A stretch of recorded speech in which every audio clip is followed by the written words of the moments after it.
Hi, today is July 15th, 2025.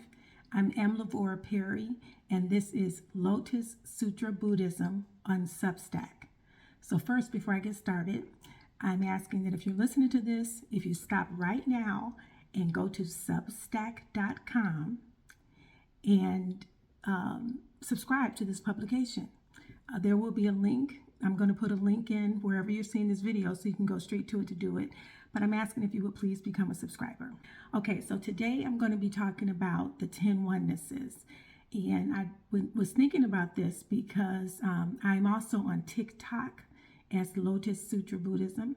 And if you find me on TikTok, you'll see in the bio section that I put my name. So it says Lotus Sutra Buddhism, Amlavora Perry, because there's also other people on TikTok that have the name Lotus Sutra. So anyway, on my Lotus Sutra Buddhism TikTok, a few weeks back in May, when there was the May Day protest against Trump, I posted some videos about that. And so, like last week, someone underneath one of those videos said, "Just do Buddhism." Like I can't talk about anything but Buddhism on my Lotus Sutra TikTok. And mostly I do, but I talk about whatever I want to talk about there. And so, I stick to Buddhism mostly, but I talk about other things as well. And I repost other things as well. Not everything that just says it's Buddhism, although mostly it is. Like I'll put this on TikTok. So that's another place where you can follow me. Follow Lotus Sutra Buddhism on TikTok. But anyway, when this person wrote that, I told them, Buddhism is everything. There's oneness. And I think I gave him a few quotes related to that. So after that happened, I thought, this would be a good topic for Lotus Sutra Buddhism on Substack. So that's what I'm going to do. So the whole concept of oneness in Lotus Sutra Buddhism, the Buddhism of the Lotus Sutra, which the Lotus Sutra was the ultimate teaching of the Buddha, the man who started Buddhism in India. His name was Siddhartha, and one of his honorary titles was Shakyamuni, which meant wise person of the Shakya clan. And when he taught the Lotus Sutra, he said that it was his highest teaching, and he taught it after teaching for a little bit over 40 years. And what made it his highest teaching was that for the first time he revealed that everyone is originally a Buddha, and that this is our eternal self, essentially. Not essentially, that's what he said in the Lotus Sutra. And he never said that before. He never said that everyone, that our naturals, this is who we are. We are Buddhas. A Buddha is an awakened person or an enlightened person or an enlightened being. And in the Lotus Sutra, he said that everything has the enlightened nature, and that the essence of everything is enlightenment, this awakened state. But we forget, which is why there's Buddhist practice. And so the Lotus Sutra Buddhism in our age is Nichiren Buddhism. Nichiren was a 13th century Japanese monk who propagated the practice of chanting the title of the Lotus Sutra to awaken, to become enlightened. And this is a practice. You do it, we do it regularly, just like you wake up again and again and again. So that practice is chanting Nam Myoho Renge Kyo. And Nam is a Sanskrit word. It means devotion. And Myoho Renge Kyo is the full title of the Lotus Sutra in Japanese. So it's a wonderful law of the lotus flower, teaching of the Buddha. So a Nichiren Buddhist chant, Nam Myoho Renge Kyo. That is our daily practice. And if you're looking at this on Substack, I will include a link to Nam Myoho Renge Kyo, a link to Nichiren's writings, a link to the Lotus Sutra. And Nichiren's writings in the Lotus Sutra are online at nichirenlibrary.org. And I also created myself a study guide for studying the Lotus Sutra.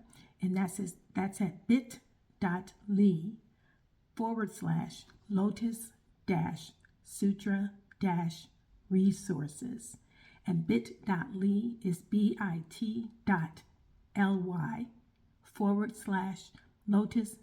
Sutra resources. And all these links will be in with this online, but I'll repeat them at the end as well. So anyway, so like I told that person, oneness is Buddhism. So yeah, talking about the protest is also Buddhism. And today, the 15th, is a couple of days after Donald Trump said that, he's trying to brush off these Epstein files, which will prove, which is obvious to me and to many people, that Donald Trump is a pedophile. So he's trying to hide them. And so a lot of MAGA people are finally waking up to the fact that they've been, that he's a liar.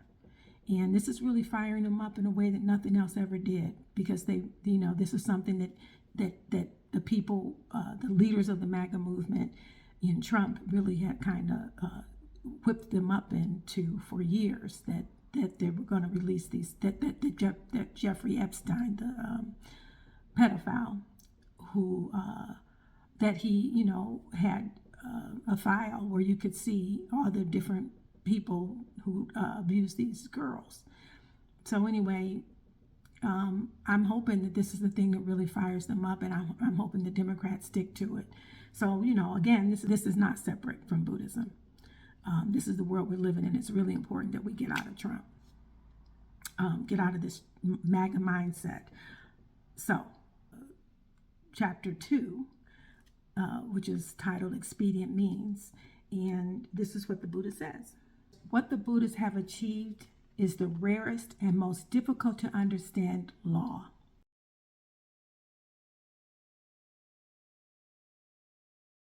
The true aspect of all phenomena can only be understood and shared between Buddhists. This reality consists of the appearance, nature, entity, power, influence, internal cause, relation, latent effect, manifest effect, and their consistency from beginning to end.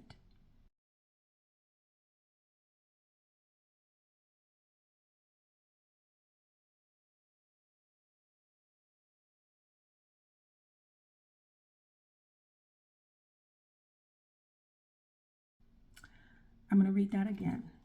The true aspect of all phenomena can only be understood and shared between Buddhas. This reality consists of the appearance, nature, entity, power, influence, internal cause, relation, latent effect, manifest effect, and their consistency from beginning to end.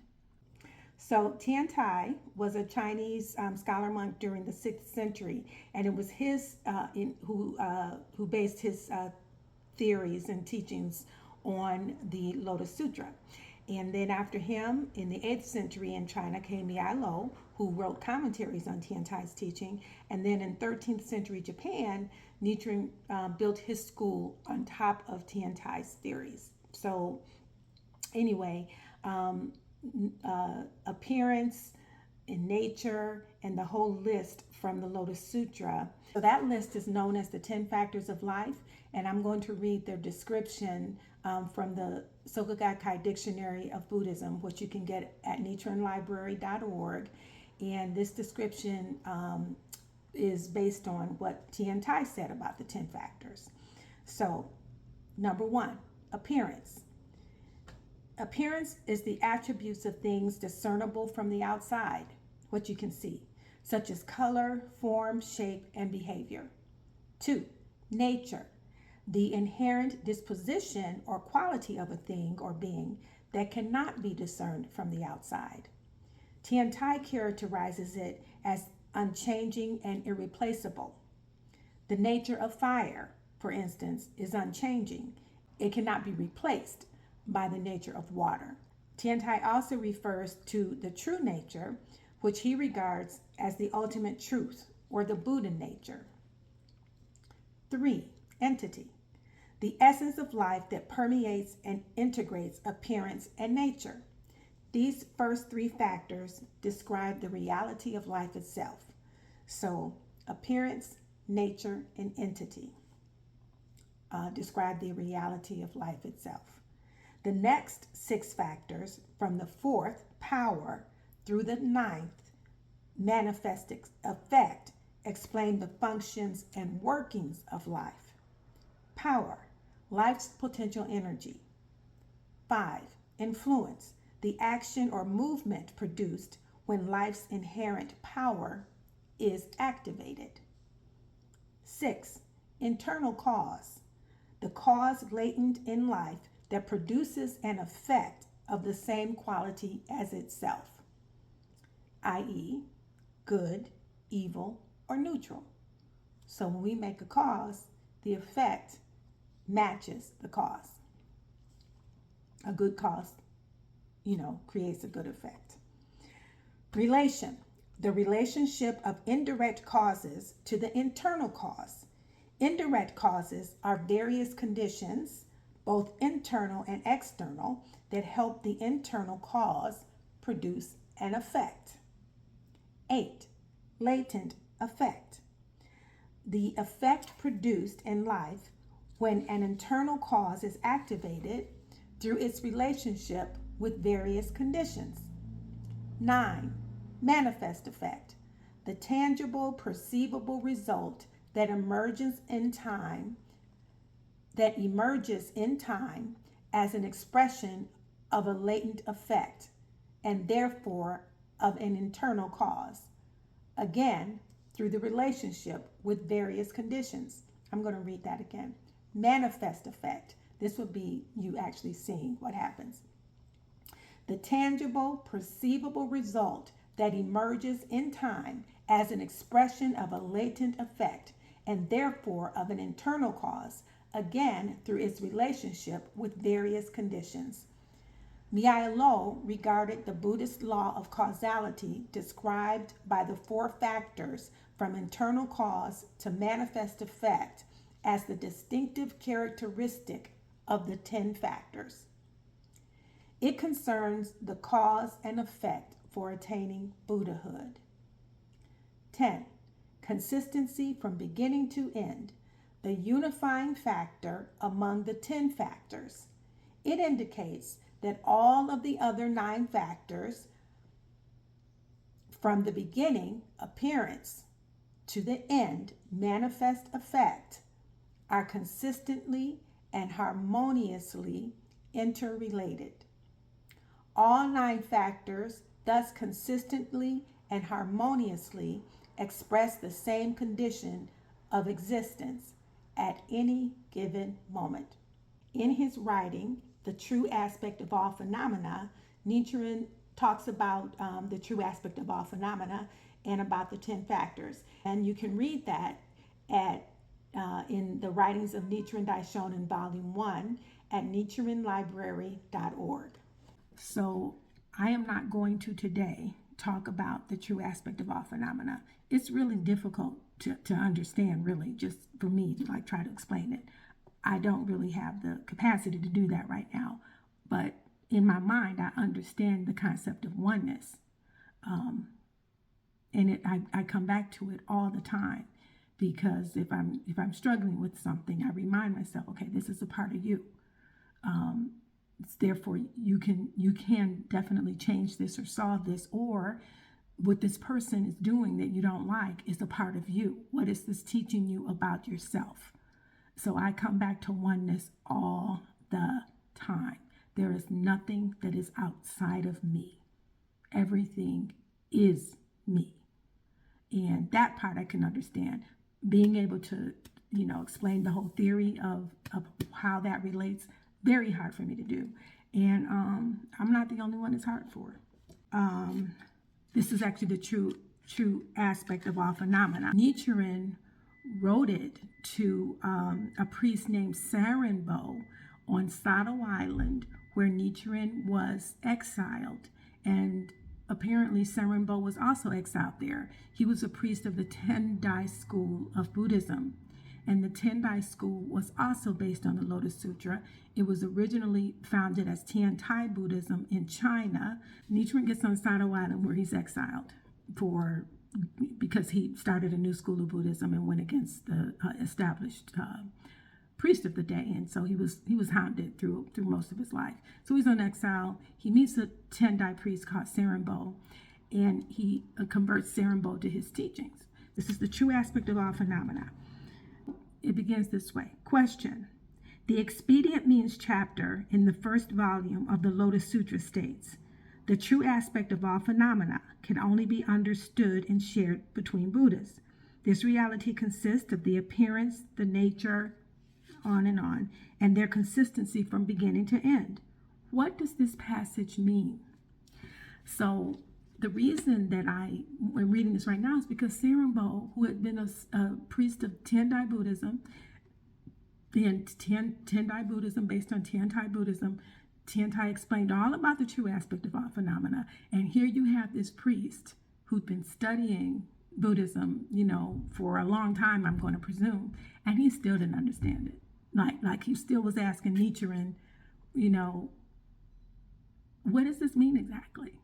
And so this letter, the true aspect of all phenomena, is Nichiren explaining that for Sarenbo. So you can read it. Go to nichirenlibrary.org and read the true aspect of all phenomena. But what I wanted to do is just read the definition of the 10 onenesses, which comes from the concept of the true aspect of all phenomena. But before I did that, I wanted to say there's one oneness that's missing from this list of 10. And the 10 onenesses also comes out of Tiantai's teachings. So the concept of the 10 onenesses comes from Milo, but Milo got it from Tiantai.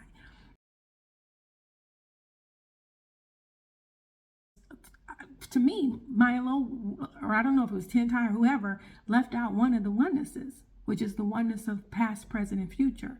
In Buddhism, that's called the three existences. And I don't know why. I wish I could just get, have a little dialogue with Milo and say, how did you possibly leave out the oneness of past, present, and future? That seems really important to me.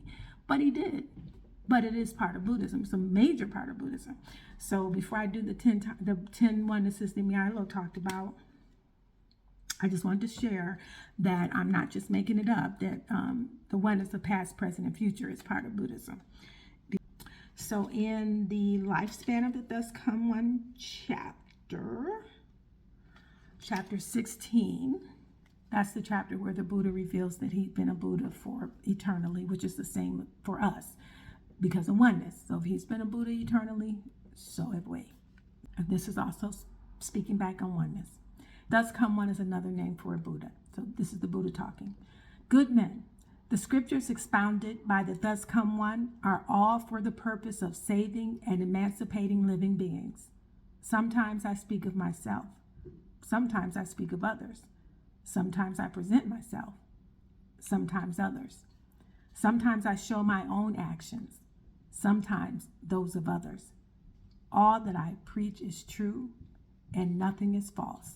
Again, that's oneness. Sometimes I present myself, sometimes I present others. No separation. We're all one. When I'm looking at you, I am looking at me. This concept helps me a lot, especially if I'm, like I said, if I'm having some kind of difficulty, like recognizing that this is a part of me, this is a lesson for me, this person is showing me some aspect of myself. It's super critical for me to see things that way. So, but this is the other part. Why do I do this? The Thus Come One perceives the true aspect of the threefold world exactly as it is. There is no ebb and flow of birth and death. There is no existing in this world and later entering extinction. It is neither substantial nor empty, neither consistent nor diverse. Nor is it what those who dwell in the threefold world perceive it to be. All such things the Thus Come One sees clearly and without error. I'm going to read that again. And the threefold world is the world of form, formlessness, and desire. Why do I do this? The thus come one perceives the true aspect of the threefold world exactly as it is. There is no ebb or flow of birth and death, and there is no existing in this world and later entering extinction. It is neither substantial nor empty, neither consistent nor diverse, nor is it what those who dwell in the threefold world perceive it to be. All such things the thus come one sees clearly and without error. So now I'm going to read the 10 Onenesses. And again, this is what Mialo, his commentary, expanding on what Tian Tai had said. What you can do is find the 10 Onenesses in the Soka Gakkai Dictionary of Buddhism, which is on nichirenlibrary.org. The 10 Onenesses. The oneness of body and mind. What one observes in meditation is one mind or one thought, which is an indivisible whole of body and mind. 2. The oneness of the internal and the external. Though the object of meditation is divided into two, the internal object, or the realm of one mind, a psychosomatic entity, and the external object, or the external world of physical and spiritual phenomena, these two are non-dual because one mind embodies the three truths and includes all 3,000 realms. The oneness of the result of practice and the true nature of life. This means that the true nature of life, or the true aspect of all phenomena, is no different from what one ultimately attains through Buddhist practice. The true nature moves one to practice, and practice enables one to manifest the true nature. 4. The oneness of cause and effect. Cause here means ordinary people, and effect Buddhahood. The oneness of cause and effect means that the Buddha nature inherent in the ordinary person is the same as the Buddha nature that the Buddha has manifested. The oneness of the impure and the pure. Because ignorance or delusion and enlightenment are two expressions of the same mind and essentially one, the impure mind, shrouded in ignorance, is itself the pure mind that is enlightened. The oneness of life and its environment. Both the Buddha as a living being and the Buddha land as the environment exist in one mind and are therefore non-dual. 7. The oneness of self and others. Self means the Buddha, who teaches, and others means ordinary people who are taught and enlightened. But they are non-dual because both the Buddha and ordinary people embody the three truths and are endowed with all 3,000 realms. In other words, both self, Buddhahood, and others, the 9 worlds, are inherent in one mind. 8. The oneness of thought, word, and deed.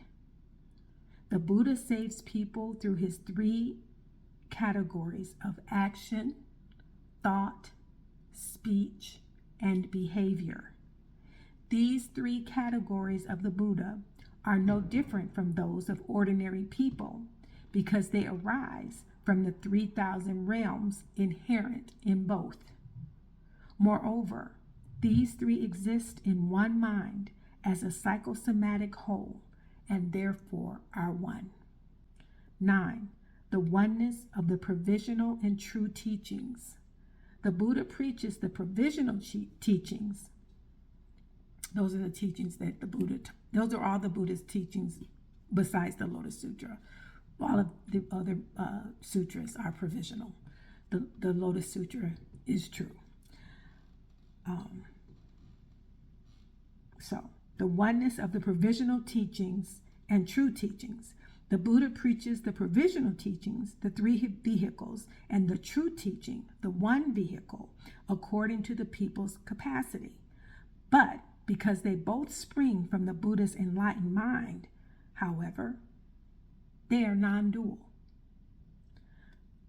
And so another way of saying that is like when you practice from the standpoint of the Lotus Sutra, when you practice Buddhism from the standpoint of the Lotus Sutra, you can and view life through that. Then everything, you're able to see everything through a lens of enlightenment. So you can learn from everything. You can learn from the provisional teachings. You can learn from things that aren't Buddhism. You can learn from politics. You can learn from everything.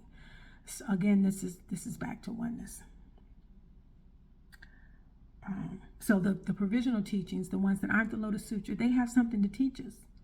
When you can see them from the point of view of the ultimate teaching, then you can get you can gain understanding through the lesser teachings.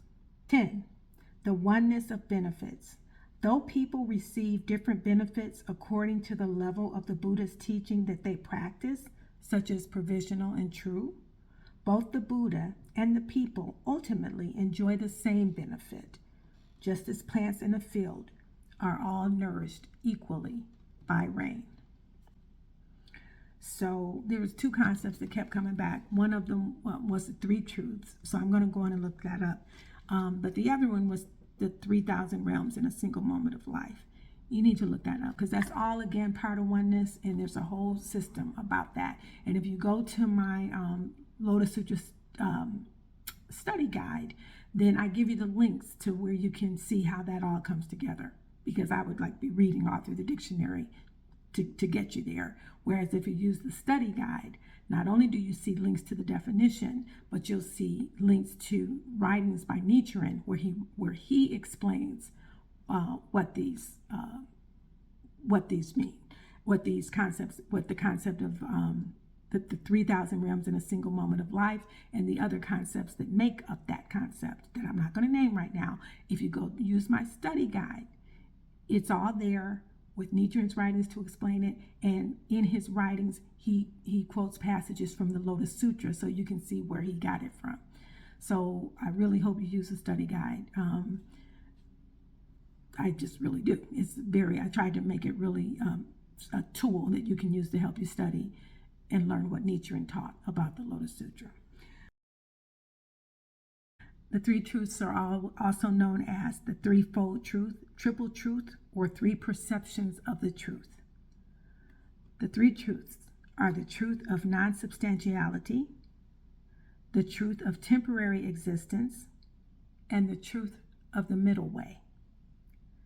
These are the three integral aspects of the truth, or ultimate reality, formulated by Tian Tai.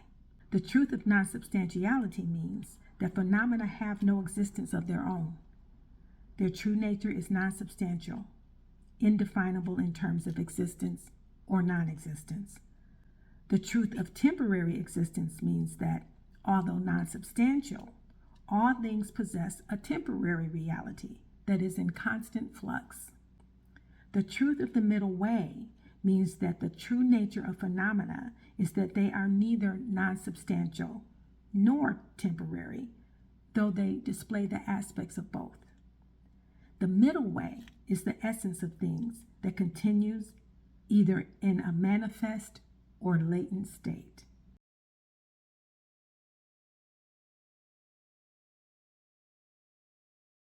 Okay, so the perfect teaching, that would be the Lotus Sutra, views the three truths as an integral whole, each possessing all three within itself. This is called the unification of the three truths.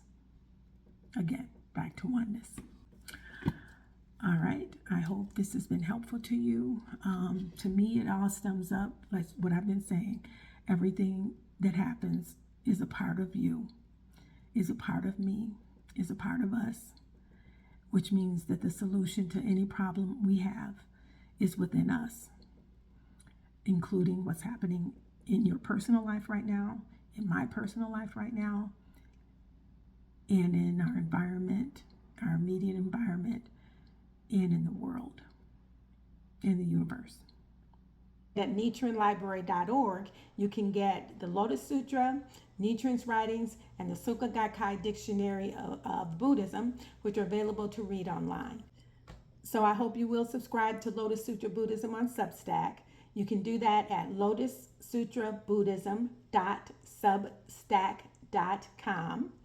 You can also use my Lotus Sutra Buddhism study guide to learn more about what Nichiren wrote about the Lotus Sutra at bit.ly, that's bit.ly/Lotus-Sutra-resources.